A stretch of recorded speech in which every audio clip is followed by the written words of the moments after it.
भाई साहब जो आरएस प्रमुख मोहन भागवत जी हैं, नरेंद्र मोदी जी, अमित शाह जी हैं, उनके आगे भैया किसी की नहीं चलती है। वो वहाँ पे उन्हीं लोगों को रखेंगे। हिंदू की बात करें, देश में क्रिश्चियन भी तो है, देश में सिख भी तो है, देश में मुस्लिम भी तो है, 80% हिंदू रहते हैं भी तो है, 80% हिंदू, देश में बौद्धिस्ट भी है। चौराहे पे खोल दो ना राम मंदिर, हर जगह खोल दो, हर गाँव में खोल दो, हर गली में खोल दो, वहीं से रोजगार मिल हो जाएगा, सबका भला हो जाएगा। उसमें क्यों आपने इतनी बड़ी संस्था चला रखी है? जब राम से ही, राम मंदिर से ही सब कुछ मिलना है, क्यों करोड़ों के ठेके आपको प्राइवेट करके लोगों को दिखा दीजिए। बताओ क्या किया दलितों के लिए, कितनी पॉलिसी लाए दलित की बेवजह इसका एक माहौल बना दिया गया है। हमारा सवाल ये है कि जनता पर पैसा लगाए। निष्ठा का जो कार्यक्रम है वो बड़े भव्य तरीके से किया जा रहा है, जिसमें तमाम देश ही नहीं बल्कि दुनिया भर के करोड़ों हिंदू इस भव्य कार्यक्रम के जश्न में डूबे हुए हैं। ऐसे में कुछ लोग हमारे साथ मौजूद हैं, उनसे बातचीत करते हैं। आखिरकार आज के इस भव्य कार्यक्रम को किस तरीके से देखते हैं। जी, क्या नाम है? मेरा नाम सुशील है, मैं एक सामाजिक कार्यकर्ता हूँ। जी सुशील जी, कैसे देख रहे हैं आज जो अयोध्या में एक भव्य कार्यक्रम किया गया है, जिसके जश्न में करोड़ों देश ही नहीं बल्कि दुनिया भर के हिंदू आज डूबे हुए, तो आप कैसे देखते हैं? देखिए, अगर देश में जो माहौल अचानक एक से बना दिया गया है, उस माहौल को देखते हुए, जैसे आपको पता है कि लगभग 495 साल पहले बाबर राज में इस मंदिर को गिराया गया था, लेकिन आज जो है, आज तो 500 वर्ष के बाद जो है ये निर्णय आया है सुप्रीम कोर्ट का, और आज करोड़ों हिंदू इसके जश्न में डूबे हैं। आज प्रधानमंत्री नरेंद्र मोदी ने अयोध्या में भगवान श्री राम के मंदिर का जो उद्घाटन किया है, उसमें तमाम हिंदू आज जश्न में डूबे हैं, तो कैसे? देखिए, जश्न मनाना सबका अपना अपना विषय है और सबको अधिकार है। भारतीय संविधान में बाबा साहब ने सबको अधिकार दिए हैं। और रही बात मंदिर की है, जो काम 500 साल पहले हो जाना चाहिए था, वो अब इन लोगों ने आधा अधूरा किया है। लेकिन जो है साफ तौर पर अभी जो है दिखाई नहीं दे रहा है कि इसमें जो है कहीं ना कहीं राजनीति हमको दिखाई दे रही है, क्योंकि सीधे तौर पे जो कई तरह के लोग इसमें रहे, उन्होंने आधा अधूरी मंदिर का निर्माण किया, उसका आज उद्घाटन किया है। लेकिन अभी बेटर रहता कि अगले साल 6 महीने के अंदर इसको और अच्छे तरह से सौंदर्यीकरण करके इसको पूरा बना के अगर ये करते तो और अच्छा रहता। और रही बात राम की, जो 500 साल के 500 वर्ष के बाद, एक लंबे समय के बाद इस तरह का फैसला है, आज वहाँ राम मंदिर बनने जा रहा है। पत्रकार महोदय, मैं आपसे पूछना चाहता हूँ, आप भी गली गली जाके डिबेट करते हो, मैं पूछना चाहता हूँ इस देश की जनता से, इस देश में जो हिंदुत्व की बात कर रहे हैं, राम जी गए थे कहाँ से? अगर ये आज राम जी को ला रहे हैं, वो कहाँ से ला रहे हैं, गए थे कहाँ वो, ये तो बताएं। मर्यादा पुरुषोत्तम राम तो सबके थे ना। राम सबके हैं, राम तो बहुत पूर्वज रहे। राम अभी कोई नया नाम थोड़ी है राम। लेकिन राम गए थे कहाँ, मैं पूछना चाहता हूँ। अगर वो आ भी रहे हैं तो मुझे दिखाओ, उनके साथ में एक सेल्फिश फोटो खींच के दिखाई मुझे, जहाँ पर आज लाखों करोड़ रुपए खर्चा किया जा रहा है। बेवजह इसका एक माहौल बना दिया गया है। हमारा सवाल ये है कि जनता पर पैसा लगाया जाए। जिस जनता ने आपको, मोदी जी राम को लाए हैं, मोदी जी देश के प्रधानमंत्री हैं, तभी आज वहाँ भव्य राम मंदिर का निर्माण हो रहा है। राम तो कहीं गए नहीं थे, उनको कहाँ से लाएंगे? मतलब इंसान राम को लाएगा, इंसान राम को लाएगा? अरे क्या मूर्ख बना रही जनता का। बेरोजगारी पर काम कीजिए, युवा भूखे पड़ रहे हैं, नौकरी नहीं है, शिक्षा चिकित्सा पर काम कीजिए। अरे मंदिर बन रहा है और राम राज्य में तो सबको सम्मान, सबको रोजगार की बात कही। मंदिर से रोजगार थोड़ी मिलेगा, या मंदिर से शिक्षा मिलेगी?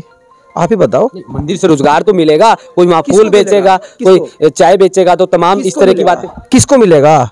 ठाकुर ब्राह्मण पंडित और बढ़िया SC OBC माइनॉरिटी कहाँ जाएगा? उनको कहाँ पर जगह दी गई है? यहाँ तक की खबरें आ रही हैं कि दलित समाज के घर तक का चंदा वहाँ पे नहीं चढ़ाया गया है, उनको नकार दिया गया है। कई देशों से, प्रदेशों से नहीं लिया उन्होंने। उनके अंदर आज भी वही मानसिकता है, जातिवादी। हम तो कहते हैं चलो हम भी चलते हैं, हमें भी वहाँ पे भागीदारी दो ना, हमारे लोगों को भागीदारी दो वहाँ पर, हम तो कहते हैं। देश के करोड़ों हिंदू आज जश्न में डूबे हैं, जिसमें दलित समुदाय भी एक बड़ी तादाद में वहाँ पहुंचे। ये जश्न और ये सब तो एक फालतू की चीजें है। भगवान राम कहें उनको या राम जी कहें, ये कहीं नहीं गए थे, वो यहीं है। जश्न का जो माहौल एकदम से बना देगा। अभी तो देखना, अभी तो हमले होंगे, अभी फौजी भी मरेंगे, अभी पता नहीं क्या क्या होगा। अभी तो चुनाव आ गया ना, 2 महीने चुनाव में है, अभी एकदम से चुनावी बात कर रहे हैं। आज देश भर के करोड़ों हिंदू जश्न में डूबे हैं, क्योंकि 500 वर्ष के बाद आज वहाँ भव्य निर्माण का मंदिर का निर्माण होने जा रहा है। बीजेपी को सत्ता में 10 साल से अधिक हो गए, ठीक है? क्या आज ही दिखाई दिया? अभी चुनाव के 1 महीना पहले जो लोकसभा का चुनाव हुआ ना, अभी करना था शिलान्यास। और चलो उस काम को पूरा तो करते, अगर कोई काम करना है। कुछ कितने शंकराचार्य जी उसके विरोध में आ गए, नहीं भैया ये काम अभी ठीक नहीं है, इसको मत किया जाए। कई तरह के माहौल बन गए। लेकिन जो भी है, सरकार है, सत्ताधारी सरकार है, उनकी चलती है भाई। लेकिन जनता जो है, जो छोटा जो मध्यम वर्ग है, वो देख रहा है इस चीज़ को, वो अपने मन में सोच रहा है ये क्या हो रहा है। या बेरोजगारी पे तो भूल ही गए सब कुछ। आप बताइए, बड़े बड़े टीवी में चल रहा है, खाली यही दिखा रहे हैं, और भी तो काम हो रहे होंगे। अभी देखना क्या माहौल बदल देंगे। सरकार कह रही है कि हम गरीब के लगातार हित में, मजदूर के हित में हैं दिखाए ना और निरंतर बेरोजगारी कम करने के लिए वो काम कर रही है। आंकड़े दिखाए मुझे, कितनी गरीबी हटी है, कितने युवाओं को नौकरी मिली है। ऐसे बोलने से नहीं होगा ना, फाइलों में काम हो रहा है, धरातल पे क्या काम हो रहा है, बताओ आप ही। कह रहे हैं मोदी सरकार गरीब के लिए हमेशा तत्पर है, तमाम ऐसी योजनाएं जो गरीब उसका लाभ उठा रहा है, चाहे उसमें उज्ज्वला योजना हो, स्वच्छ भारत मिशन योजना हो, या फिर अन्य सारी आवास योजना हो, इस तरीके की, और मुफ्त राशन वाली योजनाएं हो। देखो, मुफ्त राशन खिला के इस जनता को कहीं ना कहीं गुलाम बनाया जा रहा है। जब हमें फ्री का राशन खाने की आदत पड़ जाएगी तो इसके 80 करोड़ लोग इसका लाभ उठा रहे हैं। वो तो इसके 80 करोड़ गरीबों को मुफ्त राशन दिया। पत्रकार महोदय, 70 साल कांग्रेस रही देश के अंदर, क्या तब राशन नहीं मिलता था क्या? आप ही बताइए, तब सुविधाएं नहीं थी क्या? और आज इन लोगों ने देश की हालत कहाँ पे कर दी, सारा सेक्टर प्राइवेट कर दिए, हर सेक्टर को प्राइवेट कर दिया गया। युवा बूढ़ा हो रहा है, युवा की उम्र निकली जा रही है, उस पर मंथन करो ना भाई। अगले साल 5 साल युवा वेट करेगा क्या? उनकी उम्र बढ़ गई, बच्चों को पढ़ाया लिखाया, इसलिए कि वो कहीं पे भी उनको जगह नहीं मिल पाए। बस क्या करना है, मुद्दा बनाना है राम को, ये सब। अरे ये तो यही है यार, ये कहाँ जा रहे हैं यहाँ से? सम्मान है सबका। पहले धर्म है, अपना धर्म बचेगा तो सब कुछ ठीक है। कह रहे हैं धर्म बचाना चाहिए। धर्म को कौन ले जा रहा है यहाँ से? ले जा रहा है कोई? हिंदू की बात करें, देश में क्रिश्चियन भी तो है, देश में सिख भी तो है, देश में मुस्लिम भी तो है, 80% हिंदू रहते हैं, भी तो है, 80% हिंदू देश में बौद्धिस्ट भी है, सिख भी है, ईसाई भी है, हिंदू भी है, मुस्लिम भी है, अम्बेडकरवादी भी है। अरे ये भी तो यहीं रह रहा है। तो भाजपा तो सबका साथ सबका विकास की बात कहती है। कहाँ है? कुछ नहीं है पत्रकार महोदय, ये खाली एक सबका साथ सबका विकास और सबका विश्वास मोदी जी का नारा है। सबका नाश कर दिया गया है, गरीब वर्ग का नाश कर दिया गया है, सबका नाश कर दिया, सबका विकास नहीं कर दिया। विकास होता तो दिखता ना। मैंने राम राज्य में सबको समान, सबको रोजगार की बात कही जा। तो जब राम राज्य में इतना कुछ हो सकता है, हर मंदिर गुलाय में चौराहे पर खोल दो ना राम मंदिर, हर जगह खोल दो, हर गांव में खोल दो, हर गली में खोल दो, वहीं से रोजगार मिल हो जाएगा, सबका भला हो जाएगा। उसमें क्यों आपने इतनी बड़ी संस्था चला रखी है?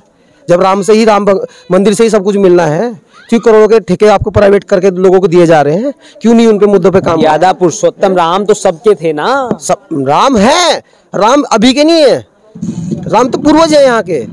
लोग कहते हैं सुप्रीम कोर्ट का आदेश है, फिर कहते हैं कि सुप्रीम कोर्ट तो कांग्रेस के राज में भी था। आज जो मंदिर वहां बन रहा है मोदी जी की देन है। मोदी जी आए, कहीं इसका श्रेय सीधा मोदी जी को जाता है, भाजपा को जाता है। मोदी जी कितने दिन से आए हुए? अभी इससे पहले भी तो पूरे वरिष्ठ रह चुके लोग, उन्होंने भी तो कार्य किया होगा। क्या बीजेपी आज ही बन गई क्या? आरएसएस बजरंग दल आज ही बन गया क्या? उनके पीछे भी तो कुछ लोग होंगे। 500 साल से अटका हुआ था मामला, लंबे अरसे के बाद आज राम मंदिर बन रहा है। नहीं, मंदिर बन रहा है वो सबकी आस्था का सवाल है, सब अपनी आस्था के लिए स्वतंत्र है। बाबा साहब डॉक्टर भीमराव अम्बेडकर जी ने सबको अधिकार दिया है। आर्टिकल 19 में कहा गया है अभिव्यक्ति की आज़ादी, आप पूरी आज़ादी किस तरह से भी जी सकते हो।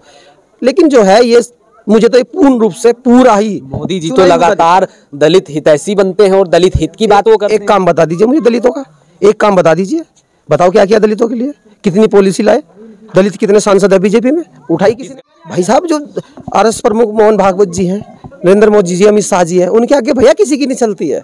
वो वहाँ पे उन्हीं लोगों को रखेंगे जो उनके गूंगे बहरे बन के उनका काम करें। हम लगातार